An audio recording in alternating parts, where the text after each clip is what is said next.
And I'll start recording here, And my sound on your end is good?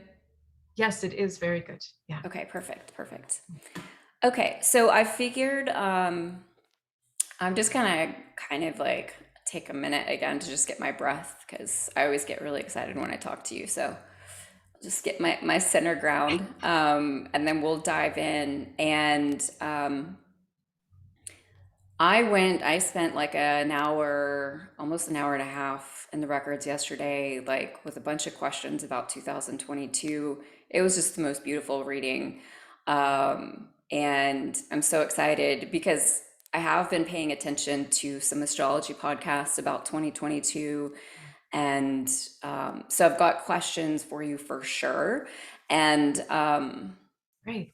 and I thought we could just kind of maybe start with diving into just kind of summing up 2021 first and then diving into 2022, if that's cool with you. That sounds great. Um, but yeah, I've got questions, so I'll lead. And if you have some things that you want to make sure that we hit on that we don't, is there anything, I guess I should ask you if there's anything like super specific you want me No, to. I have like a few things. Like I think the Uranus Saturn square is a defining piece of the next year, which as it was this year as well. So it's a continuing theme. Yeah. Um, then there's also your Jupiter in Pisces, Yeah. pretty significant one, and the conjunction with Neptune. Yeah. And then there's the Nodal Axis shift Okay. that's about to happen. And I think there's also Mars in Gemini, and it's going to be out of bounds a bunch, like for many months. So I'm yeah, it's that one I think is also really interesting. But that's about it. Like I'm not I those that's really all. Like I'm saying very top line, like I like Yeah. to say really top line. And I think those are pretty big themes. So yeah, that's kind of where I was thinking to go. Perfect. Okay. So yeah, I'd love to like when we kind of get going, then maybe talk a little bit, like just kind of wrap up 2021. Okay. And then we can dive into some of the different placements and stuff. And then at the, like, we'll use maybe like the last 20, 30 minutes, because I've just kind of got some overall questions for you as well. But I think that's great. That's basically all the placements that I had on mine is where, or the transits, I should say. Okay. Okay, perfect. So I'll just take a breath and then jump in.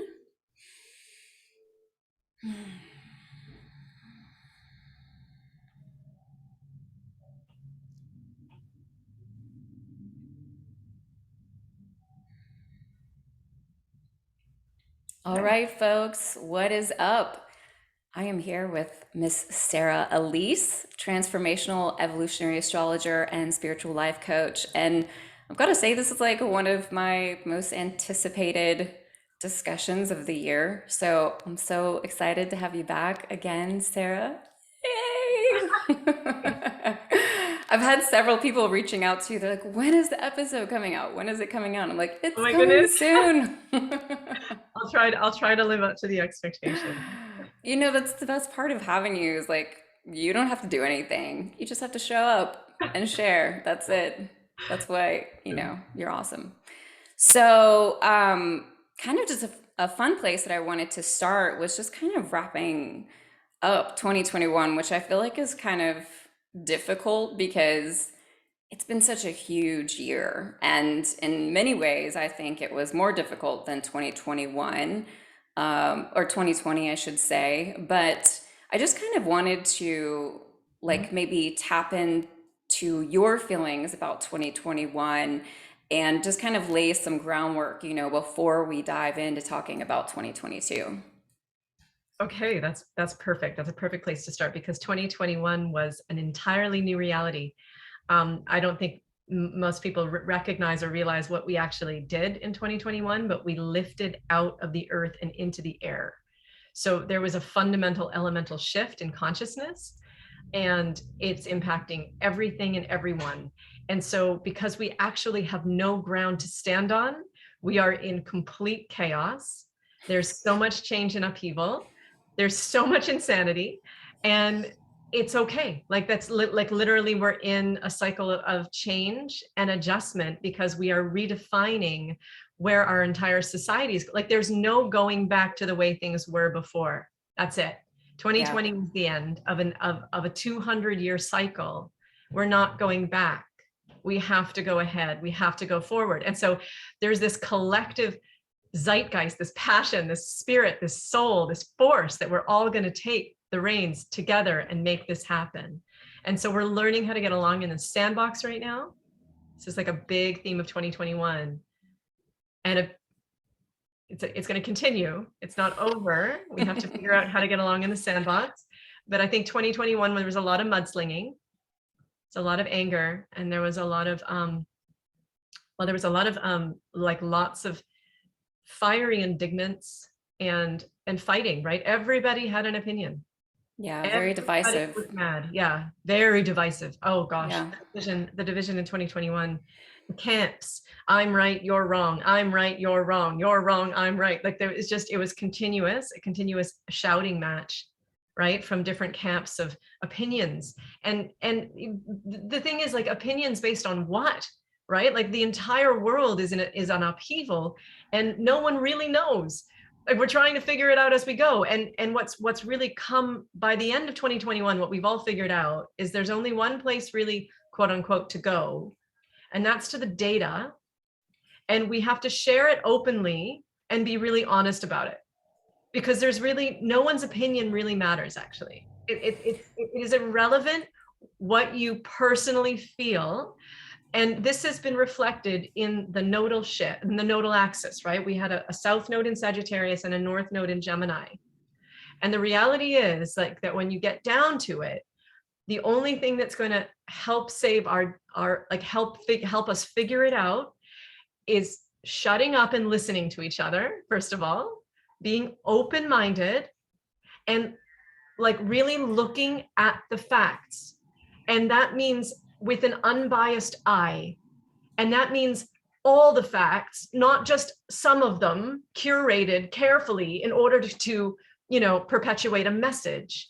So it's been incredibly complicated, right? Incredibly complicated, because you've been having this division and this kind of this fight. And I suppose, the way that it's been really showing itself, like in our community, and kind of this new age spiritual community, has been like the vaccine issue, Oh right? gosh. And I don't want to make this No. podcast about vaccines, because I'm staying out of the fight, because I have no interest in actually having that argument. I am not interested. I'm only looking at the archetypes, and I'm looking at what's kind of, what's kind of behind the polarization.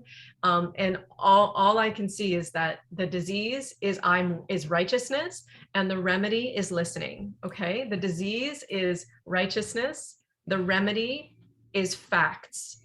Well, and And this is the thing that, like, those two places we need to be. Hmm? this is the thing that popped up, for me anyway, in 2020. I mean, first of all, I should back up. What you said about us really shifting into this new time. I mean, it's so fascinating because last year when we talked for the like 2021 forecast, and I had gone into the records for my end of the take, the records had said like 2020 was the shakeup and 2021 was the beginning. And it's really cool because the December reading that I channeled through, like that was the very last line, like this is the beginning. But this whole shakeup of everything that has been happening, and this, I don't know, I think it's what has come forward in regards to like these two different sides, and like you're talking about this divisiveness. It's, for me, it like really started with the masks, back in 2020, when I realized there was this huge like push and pull. It was like I was finding myself in this like arrogant indignance about people who weren't wearing masks, and just thinking like, oh my gosh, like who raised them. And then of course I caught myself, and it was like, wait a minute, the truth is this is kind of how we're raised. This is how we're conditioned. This is what we're taught. This is what we've been taught our entire life, Democrat, Republican, black, white, right, wrong. You know what I mean? When nothing really exists in those extremes, except for maybe momentarily.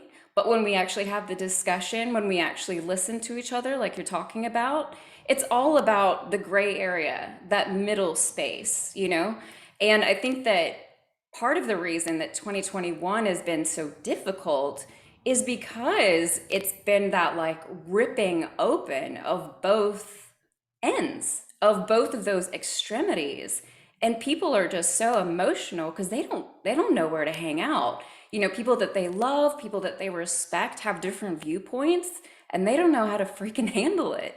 You know what I mean? And it's just like, I mean, Oh yeah. people have straight up like walked away from lifelong relationships over this stuff instead of being like, I call it the middle space, because when I saw this in myself with the masks, there was a really beautiful thing that was happening at the time that really helped me to see it's like, you know, I can feel this way and you can feel this way, but there's space for both of those things. You know, we can meet in the middle. If you feel one way, that's all right, you know, because like you're saying, just briefly, like even with, I mean, subjects like vaccines, like it's just been one after the other. And the truth is, when I listen to a lot of, you know, those arguments, the grounded ones, I'm like, I get it. If I was forced to do something, I wouldn't be about it either. You know, and then I hear my friends who are parents talking about their own side, like, well, my kids are in danger. You know, like the truth is like we're all human, and we have missed out on that humanity this year. I think because it has been this lift off, like you're saying, from ground to air. And what happens when you're dangling in the air? You're freaking out, right? It's like, where is the ground beneath Exactly. me?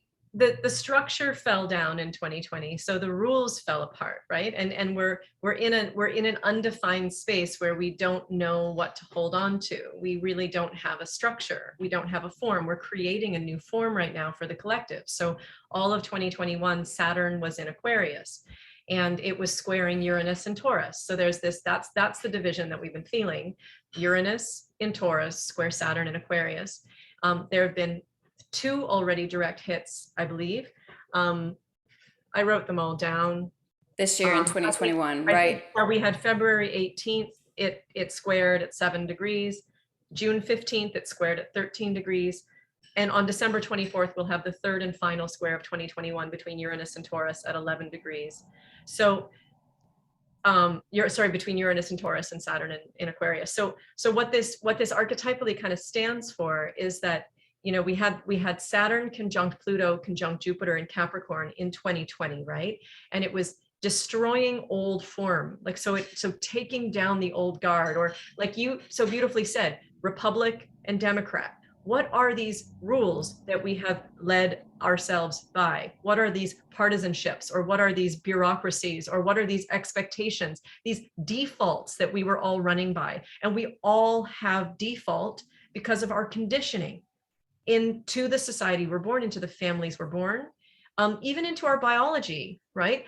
All of that conditioning wanted to fall away, or at least come to a complete standstill in 2020, so that we just stopped running on default and started to kind of wake up inside this dream slash nightmare.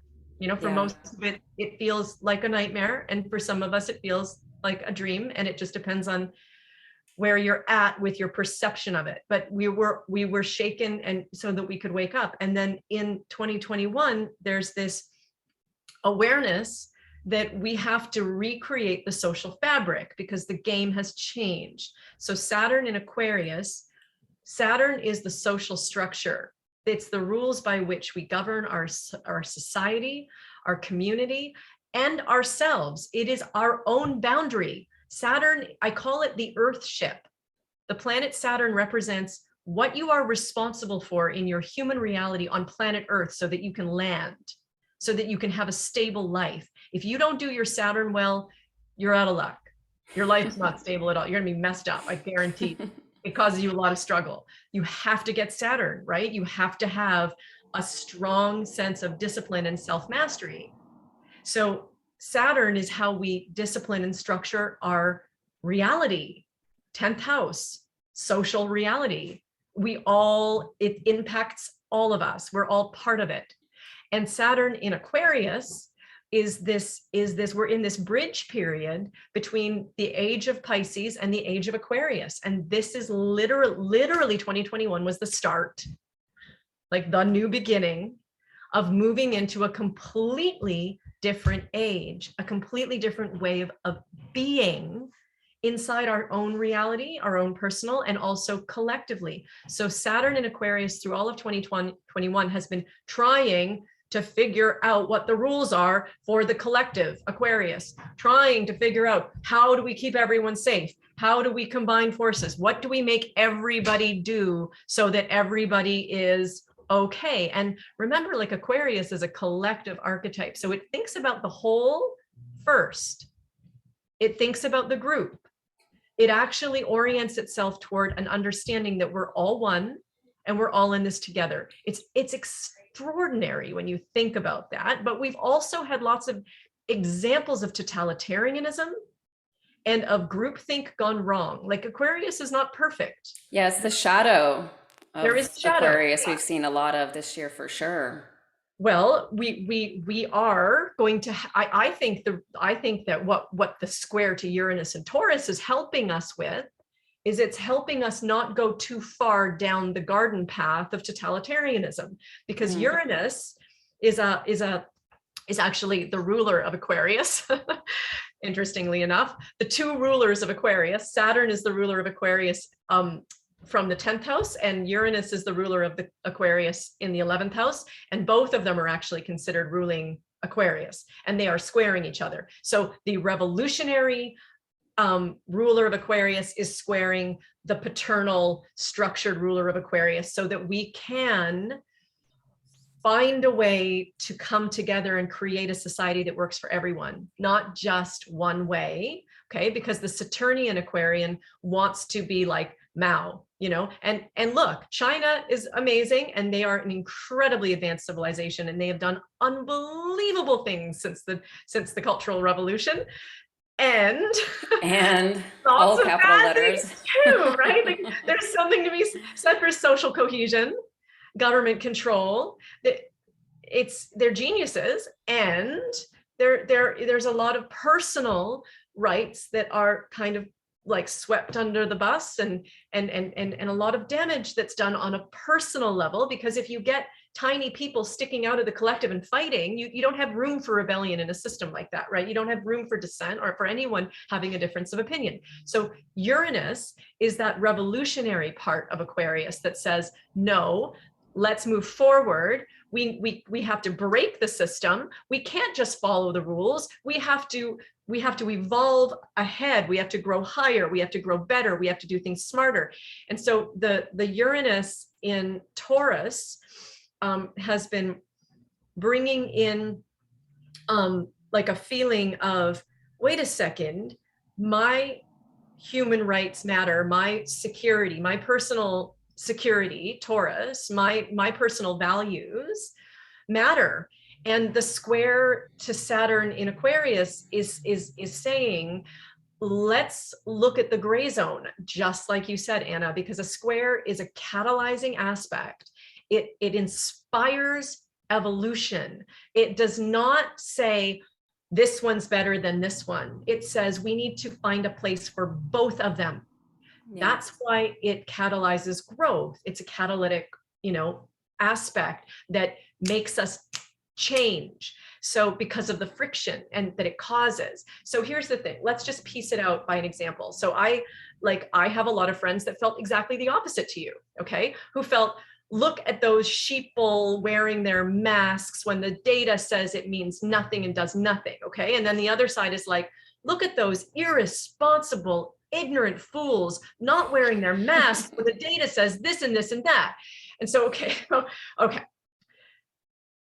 What do you do? Neither, like, is either one of them right? So there has to be this place of compromise. There has to be this place of kind of an illuminated, like lifting above the conflict and seeing it from a different level. Like, do you know what I mean? Like, so well, that's exactly Yeah, I mean, that's exactly Exactly what what you're I saying. had to go through, Yes, you know? exactly. And it was like, wait a minute, I have to pull myself out of this. So I ended up like posting, like I shared a post on Facebook that said, I wear my mask for me. And I shared this, viewpoint. It was like, I was very much like, you know, because in my mind it was like, this is what I should do for others. Do I know that the science is perfect? No. Do I know? Whatever. But if it all I have to do is wear a mask, even though I get claustrophobic and I can't, like, anxious and all of that, like, okay, I can do that, and so I was very upset about this, but it was just like, wait a minute, I need to rise above that and make a decision for me Yep, and what is right for me. And that is the only thing that I can actually judge, right? I exactly. can't be in control of one or the other. Nobody has that information. And that's what we Well, they all forget. like to, they all believe they have the information, and that's great. And and another thing to keep in mind is evolution is always going to be filled with many characters. For And sure. every one of them is important, right? The revolutionary is just as important as the dictator. Okay, we're all playing our role here, and there is no right or wrong. Your perspective and my perspective are very similar, which is probably why we resonate with each other, because that's tribal consciousness. And that's also part of the age of Aquarius, by the way, is finding the vibrational field, finding the quote unquote group Aquarius that you resonate with, so that you Yeah. can join it and amplify its field, right? And no one's frequency is wrong. I'm like, I don't believe that at all. And in fact, I like came to a very similar decision as you, because I knew that I have to live inside this society, and this really matters to other people, and it makes them feel safe when I wear my mask, and so I will wear it, and I will happily wear it.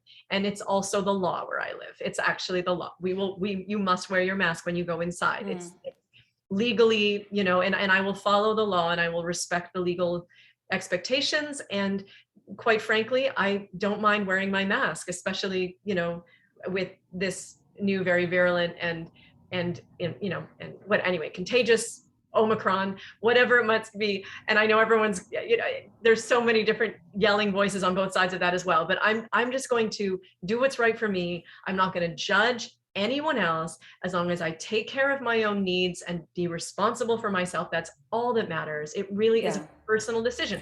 And And that's perhaps lifting up. that is lifting up, That right? is And lifting and up in your not own personal way. engaging in either one of these perspectives, but every time one of the perspectives comes my way, I graciously receive it in a non-judgmental and loving manner. If I have something to contribute, I do. If I don't, I don't. And quite frankly, I like to stay out of it. But I'm very interested in learning about how people feel. Like I've opened my mind to I be think able it's to important. I think connect. it's important to have those conversations. Yeah, Absolutely. And it's important to be curious about how someone else is feeling. I think that and but being able to have those conversations, I think it must originate in curiosity in order for it to truly get anywhere. You know what I that's the mean? Gemini. That's the North Node Yeah. in Gemini. Is we've been giving ourselves permission to get off the high horse of Sagittarius and come down to the same level as each other, and then engage in sharing information and from a place of open-mindedness and curiosity, Yeah. and equality as well. Like if we Yeah. see each other as us and them, or othering, if we're othering each other, we know we're not in Gemini, because Gemini does not ever other anybody. It is light, and it is loving. It's like it's the true relationship archetype. Like it is able to go lightly and connect with anybody, because it Yeah. is really available to lovingly witness another in a way that doesn't judge it. There's no Yeah. judgment in Gemini. It's a non-judgmental archetype, actually. Well, it's a very, I think it's just a very respectful way of navigating through these times. And it's something I talk about on the podcast a lot, especially the past several months. Yeah. It's just something I've really been advising, not only because I see it's like the best way to handle these times is to lead with curiosity always.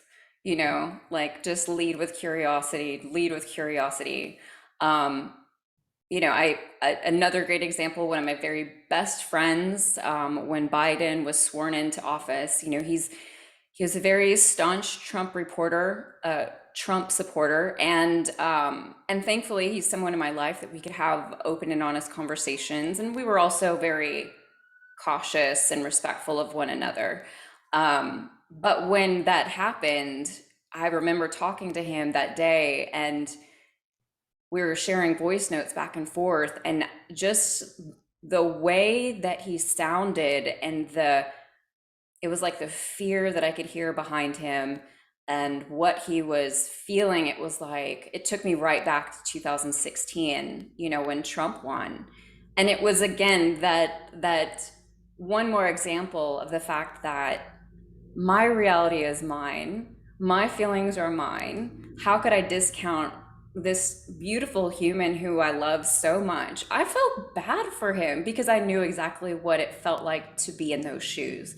Even though, like, I didn't vote for Trump again. That wasn't my decision. But like, there was this part of me that wanted to like take care of him in that moment. It's like, I think if we're able to step back, like you're saying, we're going to understand, we're going to connect into the humanity versus the need to be right and wrong. So So I you love really, that you kind of brought that up, because that's actually the next theme that we're heading into.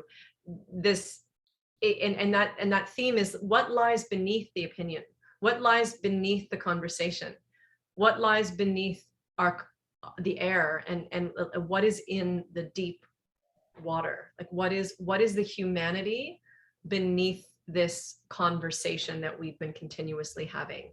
is this Because Taurus Scorpio? this is the new shift that's about to come, and it started already on November the 19th. Okay, so there was on November the 19th, there was an eclipse at 27 degrees of Taurus, and it was the first eclipse on the Taurus Scorpio line, with South Node in Scorpio, North Node in Taurus. And so our zeitgeist is about to shift, and what's coming next isn't going to feel very good. I really believe that we're about to be put into the underworld, not because we want to be, because we need to be punished or something, or there's something wrong with us, but because it's time for us to get really in touch with what is underneath the surface of our thoughts, what is underneath the surface of our opinions and our attitudes and the conversations that we're having. Why are we so indignant? Why are we wanting to share these opinions? Why does our voice get inflamed in certain ways when we start to defend certain thinking or certain attitudes? Like what is the motivation? Like what is underneath? And like Scorpio is that archetype of the underlying motivations and the ways that we have it's kind of a complex archetype. It Scorpio is so complex. Yeah. There's a lot to be said about it, and there's many different levels you can go to with Scorpio, but I think essentially what Scorpio is about water. It's about deep, deep, deep emotion, and it's about the places inside of us that we are afraid to go because they hurt too much. And those places are generally the things that we kind of shove under the rug or put away in the basement and like refuse to acknowledge and pretend they don't exist. Okay. And so that we build our ego, we build up our ego on top of pain or on top of trauma or on top of fear or on top of rejection or on top of shame or on top of jealousy or on top of violence or evil. Even like there's a lot of stuff in the emotional body that we may not like, that is very taboo, so that we're not comfortable going into those feelings, right? We spend a lot of time avoiding them. Most of the time we just pretend they're not there, and when they do come up, we're very few of us equipped to understand how to deal with the shadow. So sometimes when emotions come up that are really challenging, we feel like we can't handle it, or we can't and so we want to escape. We escape through drugs, or we escape through alcohol. Sometimes we escape through suicide, right? There are all sorts of ways that we try to escape pain. and try to Yeah. create a relationship that doesn't involve it. So, but it's really, really imperative that we do know that the next year and a half is going to be, the invitation is going to be into the pain body, not because we're there's something wrong with us, okay, not because we are being punished, but because it's time for us to look the beast in the face and to really heal ourselves and to come into ourselves in a more gentle way so that we can feel safe here on this planet with each other, right? Like there's like a security or a stability that we need to find. And the only way you can come into your body, Anna, is by going through the emotions that are inside of it, because emotions are just trapped energy. And generally they're trapped energy that comes from conditioning or events, trauma events, things we've seen. And from an esoteric perspective, I know that we have much in our emotional body that we carry through from other lifetimes as well. And, you know, when I started having past life memories in my 30s, I became very, very consciously aware that I was carrying things in my astral field or in my energy body that were emotional structures that were not rooted in this lifetime. There was no trauma for me in my childhood that would be kind of composite to the feelings or the patterns that I was carrying in my psyche. And so the only way that I could understand them or reckon them was to start understanding and reckoning with the fact that our soul is on an evolving path, and that I have access either in, I don't know how time works because we experience it in a linear fashion on this planet, but obviously these are frequencies that I tune into either simultaneous lifetimes or past lifetimes. I don't know, but they're part of me, and I have to take responsibility for them. Like I'm the only one who can come into this body. So if we want to come into ourselves and into the seat of our soul and into our body and onto the planet, and it's really important that we do that as we move through into this next stage of evolution, because technology is going to become more and more and more and more paramount to how we survive on the planet. We are all going into this kind of metaverse of electrical gadgets and electricity and Oh like gosh. information and higher frequency of, you know, mind. If we're not in our body, we're just gonna we're just gonna kind of burn out. Do you know what I mean? Like it's gonna Yeah. take a hit to our physical form. So this next year and a half is about doing that deeper work and saying, how can I come and take care of this form that I have? How can I find a way to be inside this being that I am and love myself? Because we don't have any way to survive here on this planet anymore. We've had it all taken away. Like our economy is going to change, the way we make money is going to change, everything is going to change in the Let me next. ask you a question, because it's so. First of all, you're kind of talking about the Scorpio, right? Which is the south node, which is for folks who aren't familiar with like north node, south node kind of axis. So I just want to kind of clarify that for folks who are listening. So what we were coming out of, we were on the Gemini north node, Sagittarius south node, Can I correct? explain it? Can I explain it quick? Yeah, There's yeah. so we evolve in cyclical patterns. Okay, so we are constantly evolving, and the way that we, if on this planet we are all living the dream of planet Earth and humanity in this at this current point in time, the parameters of our evolutionary dream at whatever period of time you're looking at can be defined by the nodal axis of the moon at the most conscious level of that dream. Okay, so the moon is how we literally personally experience reality. It is a subjective experience of reality. So we all feel our moon and we act it out as a character in this grand game of human species now. Okay, and the moon's nodes dictate the parameters within which we are evolving our character and our collective at any one time on our evolutionary path. And so you can go back in history, and the moon's nodes just keep turning, right? They keep turning on like these 30-year cycles or whatever it is. I think it's about 30 years or 28 years. I think it's 28 years. It goes around every 28 years. They rotate. They like, you have nodes of the moon in your birth chart that dictate the parameters of your own personal hero's journey, okay? Your own personal storyline. But as at a collective level, like the nodes are always shifting every 18 months. So they also dictate the sort of the collective journey, the collective storyline that we're all playing out, the lessons that we are as a collective learning at this point in history on an emotional level, okay? So it's very, very personal. Like if you can remember this past year, South Node of Sag, so the South Node is kind of the illness and the North Node is the remedy. So the South Node is what's the friction, what's the challenge, what we're kind of where the shadow lies, and the North Node is the evolutionary intention for the cycle. So last year, if you remember going online, and this started in 2020 actually, because the nodes shifted in I think May of 2020 or something. I'm sorry, I can't remember the exact month. I believe it was around the spring of 2020. And what I noticed, I'm sure you noticed the same thing, was on Facebook, for instance, there became like this unbelievable level of violence in people's tonality, in the way people were talking to each other.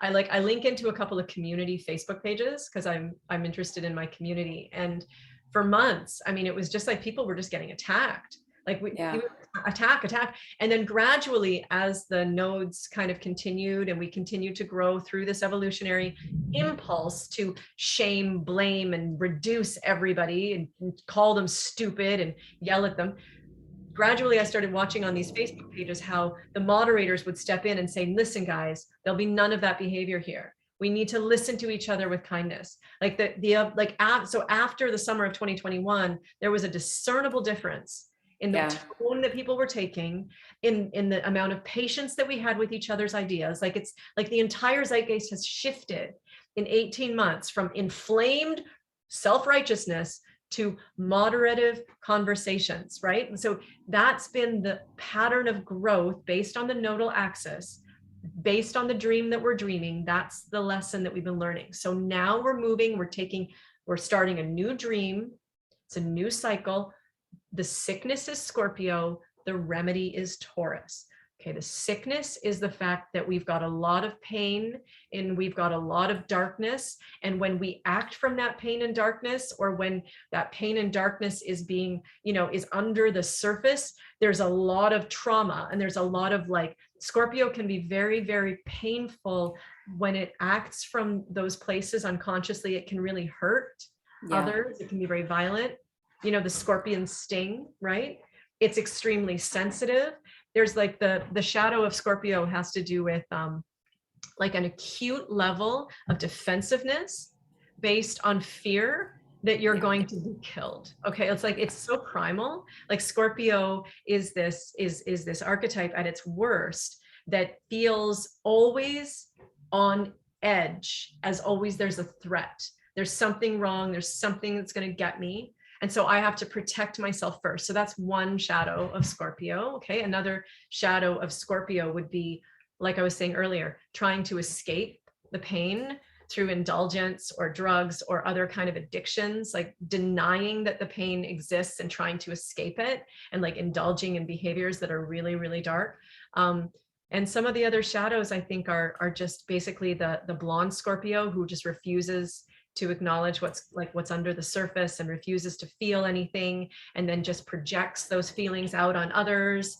And those are all some sort of qualities that might be coming up. Like for me, what happened at that eclipse is the morning of that first Taurus eclipse, I had this dream that brought up my karma from my feminine line, and I got to see in my dream how it has been playing out in my life. It has been underlying the decisions I've made unconsciously. I got to take responsibility for it. I went into basically a hell state for 2 weeks because I was so ashamed of myself. And it brought me into the deepest pain that I've ever felt. Truly, I got to go to the bottom of my basement and say, oh my God, this is what I've been doing. This is how I've been acting. This is why. And it was like, I felt like I was being given a gift of being able to see my shadow so clearly. And then what do I do with that shadow? Well, what does Taurus want us to do? Taurus wants us, as a remedy to that dark place that may come up in the next 18 months, Taurus is asking us to calm down, go slow, reevaluate what matters to us, take care of ourselves, not let the pain kill us, because it won't. Like we can work with it if we come into our body, and if we like work on kind of taking care, right? And really kind of grounding our energy and going beneath the pain, finding a stability beneath the pain. What is underneath it? Like, have you always been that messed up? No, there's Well, and something. sorry, I was just, I mean, I think that it's fascinating what you're saying because so much of what the Akashic Records channeled through as well in regards to this year and the big themes of this year, the overarching theme, according to the records, was relationship. And it all starts at home. You know, it all starts like what you're talking about with the going deep, with the dealing within ourselves, with the being honest, but then really learning how to take care of ourselves. You know, it's like it goes back to uh, the quote for this podcast, which was just given to me as a download in 2016: when we invest in ourselves, the world benefits. You know, and in the midst of this like beginning, we're being, I think, and yeah, it's not going to be easy, but we're being given the gift of being required to go back inside, required to kind of go back down to foundation, to ground zero and rebuild, you Yeah, know, and in the midst of that rebuilding, it's, yeah, it's not going to be attractive. I've already started getting hints of my own Scorpio shadow coming through, and it's like, oh, okay. But when we can get through that and when we can rise to that, what you're talking about, the Taurus, learning how to take care of ourselves in the midst of that, holy shit, how powerful will we be for our community? Will we be for those around us? You know, because being who we are, and we won't even necessarily need to try to affect those around us, simply by becoming a more whole version, more embodied version, that's going to naturally, you know what I mean, like radiate out to everyone that we come into contact with.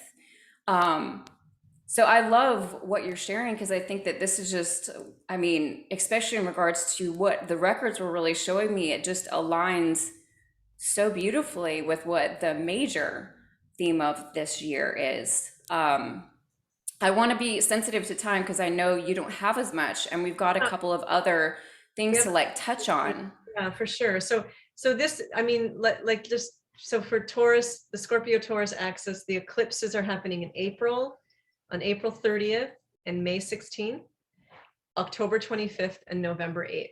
And so there are 4 eclipses this year, which will be really defining and which will kind of be game changers for us collectively. I think the best thing to do if the mud starts getting slung around and if things start getting scary is just to come back into your central neutral ground, right? Like to come back into your body and just remember that safety comes from within, that you can feel secure inside yourself if you anchor into your value system, what matters to you, and go into something real and tangible, right? Like just take care of yourself in a very real, tangible way, go slow, take it easy, and try and stay out of the insanity. It's try and stay out of like too much of other people's trauma, right? Like just We've been talking about take that so care much on this of podcast for the yourself. last couple of months. Yeah, It's like it's this is how you're going to survive. Is exactly what you're saying when totally. things get tough. And it's Um, like it's really really healthy for the shadow to come up. Like if we don't see it, we can't be beyond it. So, and the shadow is often just places where our natural power has been subjugated or traumatized. So Yeah. it's like we need to release the energy in order to like become more powerful, authentically powerful, in order for our soul to come in and really be here. Because Scorpio at its esoteric essence is the battle between the personality and the soul. That's where Scorpio lives. It lives in the intersection point between that higher self and that lower self. Yeah. And where that intersection point is where there is a lot of pain, because the lower self doesn't want to let go to the higher self. It wants to hold on. And so there's like a friction that's created. There's a conflict always in Scorpio around going deeper, going deeper, going deeper, going deeper, going deeper into more and more and more authenticity. So just remember to ride your authenticity instead of riding the trauma. That might be helpful.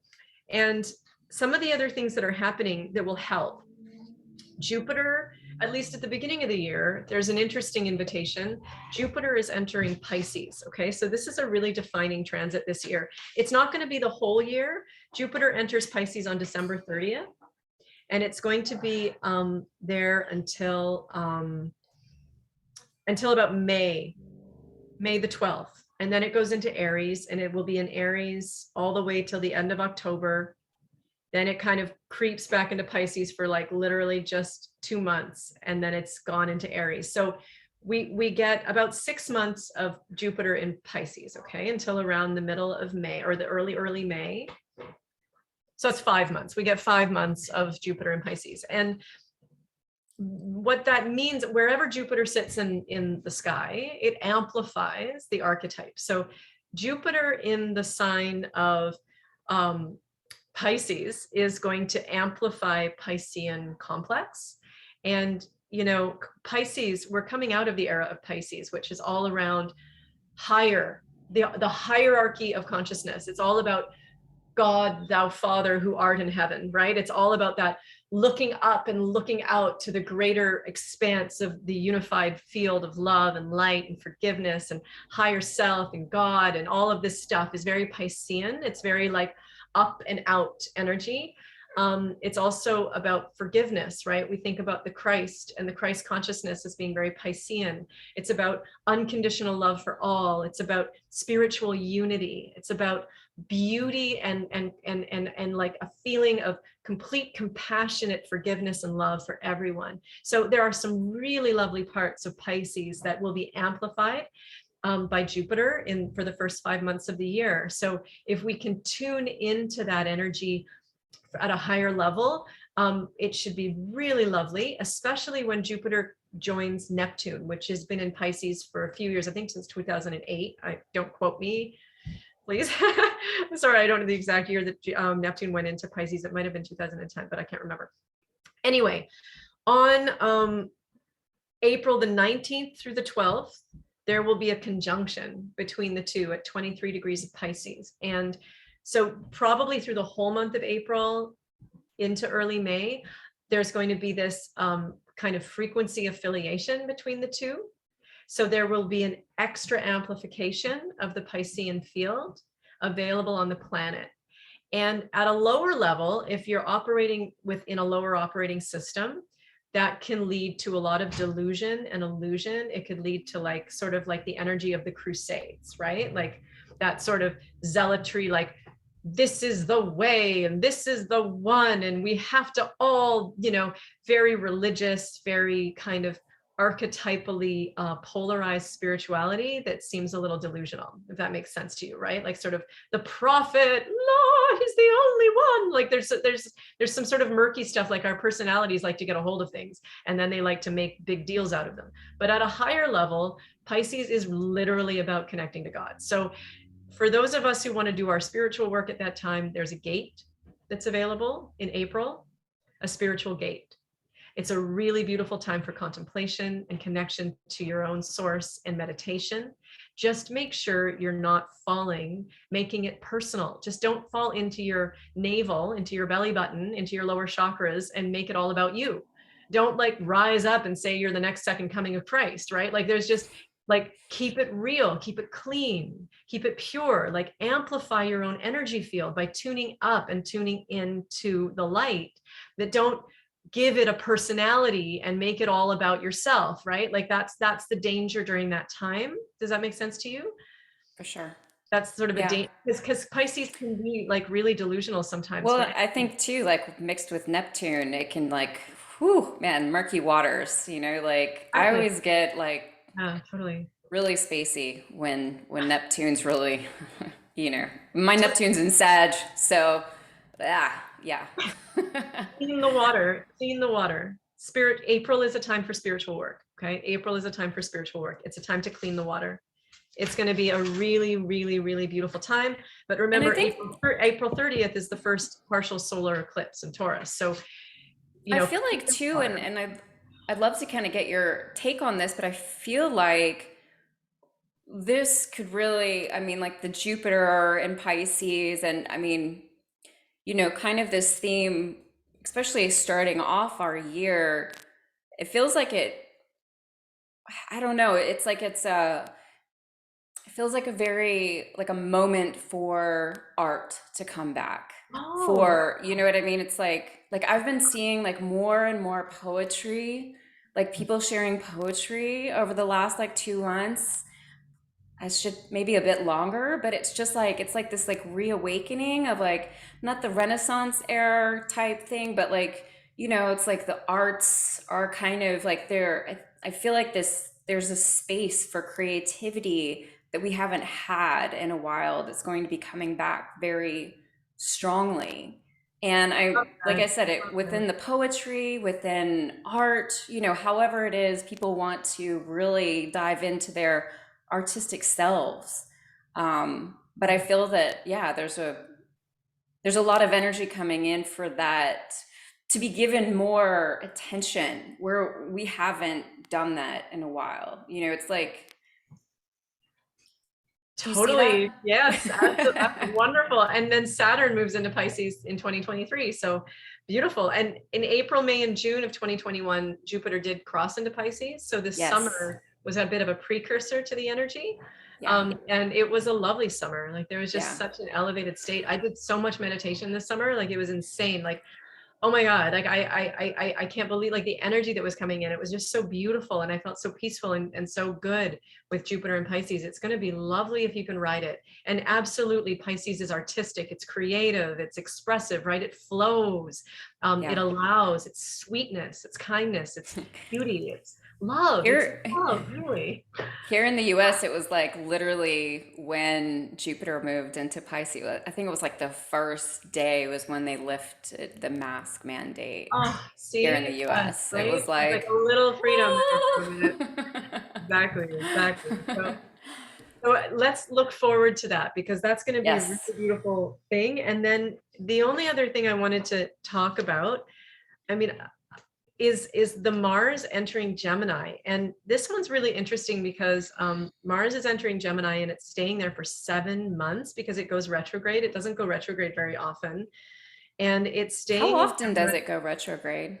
Oh gosh, how often does Mars go retrograde? I don't know, like every couple of years? I'm not exactly sure. Pisces is like, or not Pisces, Venus is like every year and a half, but I haven't, Mars is, I have it written down somewhere. that's a long time to be in Gemini. It is going to be a long time for it to be in Gemini, particularly because it's going to be out of bounds for a huge amount of it. So it's going to be kind of like Mars on steroids. Like it goes out of bounds a lot, basically. I wrote down when it's, I don't know, my notes got a little wonky. So let me go into my ephemeris and just see when Mars is out of bounds. It goes into, Mars goes into Gemini kind of in August. Okay, so on August 21st. And it will be out of bounds in from about from kind of about the last week, about the 23rd of October, all the way through November, all the way through December, all the way through January, all the way through February, all the way through March, and all the way through April. Okay, so let me just explain what out of bounds means, because that's a lot of out of bounds. Like it's out of bounds the entire time. Out of bounds planets in the chart don't follow the rules of the normal zeitgeist. They don't follow the same pattern. They go outside of the pattern. So they're great times of evolutionary opportunity because new things are coming in, right? We already have new things coming in right now with the Uranus and Taurus squaring Saturn in Aquarius, because we're really redefining our value system and we're bringing in new archetypes onto the planet that have to do with how we're going to create social order and society into the future. So the Mars in Gemini is going to bring in a whole new way of kind of doing and willing ourselves into the world. Mars is a sword. Mars energy is how you cut through the reality. So it's how we extend ourselves. It's our will force. And like willing, how what we do, it's also the god of war. Is So it happy with Gemini? uh is Mars happy with Gemini? What an interesting question. It's not very happy in Cancer. It's not Right. very happy in Libra. In Gemini, yeah, I would say it's not unhappy. It's not unhappy in Gemini. It's more like in Gemini, it wants to like do a lot of different Yeah. things. It wants to learn a lot of different things, and it wants to have like many, many, many different conversations. It Well, I wants feel to, like Mars is like the doing, and then Gemini is like the thinking. yeah, So that's like super active time. yes, super active thinking, super active relationships, super active conversations, information, learning, like talk about information technologies, Wow. I was right? just Like, thinking so like technology is gonna blow the up. it might, I don't know. I'm really interested to watch what it does and what Wow. it means and what it feels like to have Mars and Gemini out of bounds. But I can imagine that we are all going to want to be engaging in a lot of conversations about many, many different things. Talk about the Renaissance, like this feeling you have about the Renaissance, like a reclamation of that energy, because the Renaissance was all about excitement and new ideas. That's what the Renaissance was about. There was science, there was art, there was Hermeticism came back during the Renaissance. There was astrology came back during the Renaissance. It was just this time of enlightenment. So maybe that is going to be what this feels like, right? Hmm. And this It starts in August. um yeah, so that Mars goes into Gemini a little bit earlier than August. It goes into Gemini in August, sorry, in August. In August, it goes into Gemini on August 21st. It goes out of bounds on the 23rd of October, though. Okay. So it will be in Gemini for August and September and 3/4 of October before it goes out of bounds. And then Whew. around the 23rd, 24th, 25th, somewhere in there, like somewhere around Halloween. Let's just remember Halloween. Halloween, Mars goes out of bounds in Gemini. It's going to be so much fun. I am really excited about that. You know, I like slightly concerned, like the Martian quality of like Mars can be a little pushy, right? Like it can be a little violent Yeah. sometimes and a little aggressive. However, what's fascinating about it is the out of balance part, because Yeah. I know how out of balance planets play in my chart, because I have out of balance planets in my chart, and they're real mavericks. Like there is no rule that governs them. You don't even recognize, like they don't act at all the same, right? The Hmm. planets I have that are out of bounds, they're totally different. You It's just couldn't, so fascinating to think about, even just Mars and Gemini and what that can bring forward, you know. but But like out of just bounds but is like a out of whole bounds new is like spin on it. what is new? Like what is it going to be bringing in that is completely unexpected and totally groundbreaking, rule breaking, mold breaking, out there ideas, and the way Metaverse. that we express them and the way we, pour ourselves into them, or the way we pour ourselves into each other. Like it's going to be really cool. I don't know. It's going to be a great time Maybe for we, a podcast. yeah, I was just gonna say, like, maybe we need to have you back just to like talk about that because I'm gonna be really curious. Because I know, I mean, at least for me, and I know that you're the same way because you're so tapped in, you start feeling this energy like before it gets here. So yeah, I think it's fascinating too because I don't think that I've heard anyone talk about the Mars Gemini in relation to 2022 yet. So I'm Well, really, I'm gonna have to dive into this after. after this discussion. So I want to respect your time, and I have a couple of questions that I just kind of want to ask you to make Yeah. sure that we get in here. So first of all, I kind of wanted to ask you, and this might be too big of a question, but I wanted to throw it out there. Are there like, well, I guess let me start with, if you were to tap into maybe an overarching theme for 2022, what would you say? Feeling safe with the shadow, learning how to feel safe with the shadow, learning how to feel safe inside ourselves, safety, to Yeah. self-care and safety. I really do. I really do I believe that. I think believe that. emotions are going to be enormous topics this year. Yeah, like Um, do your work. Like it's okay. It's okay. It's the darkness is not a scary place. You can find security within it.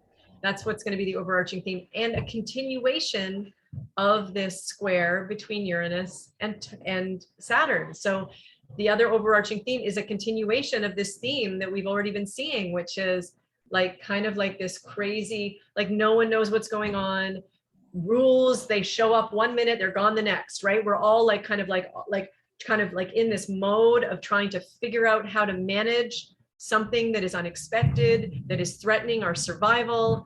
And right, Uranus and Taurus, and we're trying to figure out how to put structure and form around it so that we can contain it, Saturn, so that we can all have a collective civilization that works cohesively. But we keep having these like eruptions and rebellions and revolutions, and we keep having people say no, and we keep having changes, right? Like we keep, everything changes, like oh my god, now COVID has changed, yeah. who knew? Like it's there's going to be a continuation of that chaos. The chaos isn't going to stop for a while, but now we get to look at what is underneath, what are under, like what is underneath the surface, okay, of all these, like maybe we're gonna just a little bit tired of COVID by this point. Maybe like we're just a little exhausted Yes. at this I point. think we So, all are exhausted. right? So like maybe our opinions are gonna take a back seat, and we're gonna start to feel our feelings, and we're gonna start to Mm. feel the exhaustion and feel what the impact of this has been on us, and learn how to kind of take care of ourselves and re-anchor into what really matters for us, because those values are how we are going to survive. Like Taurus is about survival, it's about values, what you care about. That is how, that is what matters to you. That is how you survive. Like you'll like your deepest values, you'll notice, what do you value in life? Look around you and you're going to see it reflected back to you, because that's how you're creating your security. What you value in life, that's how you create your security. Okay, that's, you'll see it reflected around. So what are our deepest values, and how do we live by them, and how do we work through the pain or the fear or the trauma that is keeping us from feeling safe in our bodies? Yeah, it feels like it's going to be a stripping of, well, I mean, I think that it's going to be, at least intuitively, it feels like the exhaustion is going to be the impetus for the introduction, for the acceptance, for the awareness of the emotional self, that's then going to bring us into those deeper levels of what we need to recognize, that we've been moving way too fast to recognize for forever, right? That Yeah. COVID came in to be like, boom, 2020 was like, no more. We are stopping. We are blowing the shit up. Things are redirecting now. And so it's that total awakening is very much what it feels like, which is, yeah, The embodiment part. Yeah, like yeah, embodiment, huge. right? And so So, yeah, so it's a fixed, they're fixed signs. So it is about values, and it is about stopping, and it is about going slow, and it's not about air and fire anymore. Like it is about going well, and down. that's the thing. I mean, you can't really do emotional work at a fast speed. You can't do that. And I think that That's honestly, it's perspective. the exhaustion that's going to help us. You know what I mean? For Because sure. like if we were just going at our normal pace, we wouldn't take the time. No, of course not. We're too truthfully. distracted. We're too busy. You guys are also in America going through a Pluto return, and I believe that's starting, but I don't know a lot about it because I'm not American. But I know that Astrology Hub did a really nice panel, a Pluto panel, like a Pluto return panel. And if anyone is interested in understanding what the Pluto return might be, there were some really exceptional astrologers doing a talk. And I bet you can buy it on the Astrology Hub website if anyone wants to go and find that. Some of the top astrologers in America got together, and like 4 of them, and just kind of hashed it out. And Yeah. I learned some interesting things there, but that's going to be pretty significant for your country and your government and your civilization as well. So I think things will be even more intense in America, actually.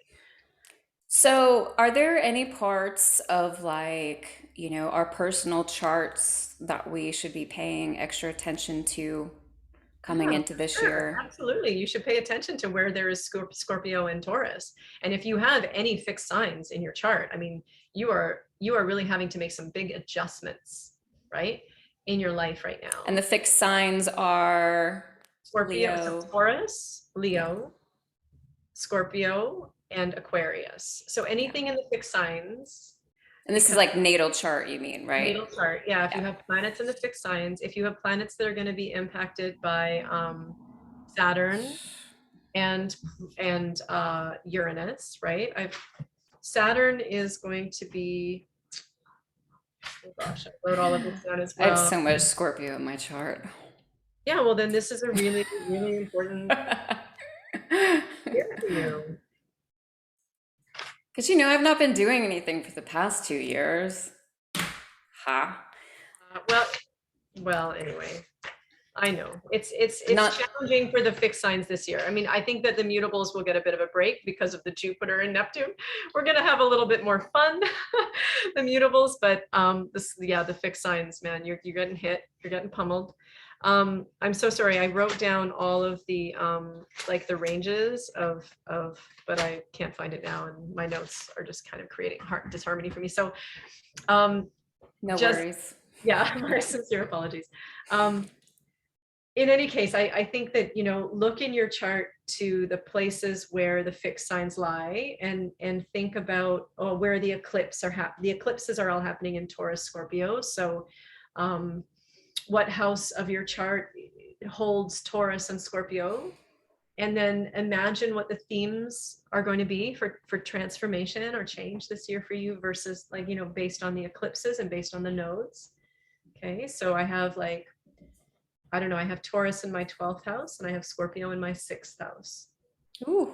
So my themes will be, well, and also Taurus in my 11th and Scorpio in my 5th. So there's some overlap, and there's a little bit of perhaps a personal work, self-deprecation theme, woundedness, 6th house, self, like wounding self, 5th house, Scorpio, to kind of feeling safe in society, feeling safe in the universe, Taurus, 11th, 12th house, right? So that's kind of maybe how you can slightly interpret it. You want to look at the south node where it's transiting, and you want to say, well, this is where shadow is going to come up for me in this part of my life. Like if it's the 10th house, it might come up in your career, or it might come up in terms of your social standing, or the way you take responsibility for yourself in the world. There might be patterns of karma that come up for you in that area of your life. And then the So remedy is the Scorpio house will be the where the shadows are coming up. and Okay, then and the then the Taurus, Taurus house is house the will be a remedy. remedy area. So it's where you are like wanting to stretch into a sense of peace and groundedness and safety, right? So if my 5th house is afflicted with Scorpio, then I'm going to feel like an affront to my personal vitality, my personal self-expression, my personal ego. And the way that I would perhaps remedy that might be to stretch into community more and be seen, and to put myself out there, like to overcome the dark feelings inside myself about myself, and maybe just to kind of go out and try and feel safe and grounded with people that love me. Or does that make sense? Or make it about others and not about myself. Get out of my own myopia of self, and like try to give back to my community something of value. Taurus in the 11th house, and something grounded and strong and real and tangible. And so these would be ways that I might work with them. I'm just giving you a personal example so you guys can kind of think through how you might equate the words to your own nodal axis. And if anyone is interested in a reading, come and have a reading if that's something that's that Sarah's awesome. curiosity, but it doesn't matter. You can go do it with yourself. So, Yes, highly recommend booking a session with Sarah. I think, yeah, it's been 2 years since you read my chart, and I still gain so much value when I go back and listen to that, oh, which I really? think the last time that I did was like 2 months ago. Wow. Yeah. Yeah. I All mean, the best so much readings ever. value. I do the same thing. They like the words from them, from like the people I've really had amazing readings from. They reverberate inside my mind to this day. I agree with you. It's really Yeah. special. That's how we help each other. That's how we serve each other. That's why we're here. We're here to be of service to each other, right? There's only Yeah. really one of us here, after all. Yes. I think that that's such an important last thing to remember through this next cycle as well, is that like there really is only one of us here. Like you're not alone, and we're all in this together. And though it might feel sometimes scary and dark and overwhelming, like just like you said back at the beginning, like we want each one of us to be able to show up in our own authenticity and to feel safe presenting into the collective their self, no matter what that self is. If your self is all nasty and broken, that's okay. Like if your self is all proud and strong and beautiful, that's okay. But just authenticity is such an important theme of this year. I just want to really hammer that. There is no shame in feeling. There is no shame in being broken and crying your eyes out. That is part of a process that is so important. So please don't go too far, don't make a mistake. Just like reach out. Okay. I love that. Yeah. Thank you so, so much for coming back on the podcast, Miss Sarah, and sharing your wisdom and um, There's Anna. real life, real life. All right. But no, thank you so much. And folks, I'm curious to hear what you have to say about this. I'm curious to hear where you think this is going to be elevating your life, perhaps things where you should be cautious of, or whatever the case may be. So make sure that, I don't know, just to hit me up, let me know. Thank you so much for being here, and we will see you next week. Oh, don't forget, when we invest in ourselves, the world benefits. Yay. Thanks, Anna. Yay!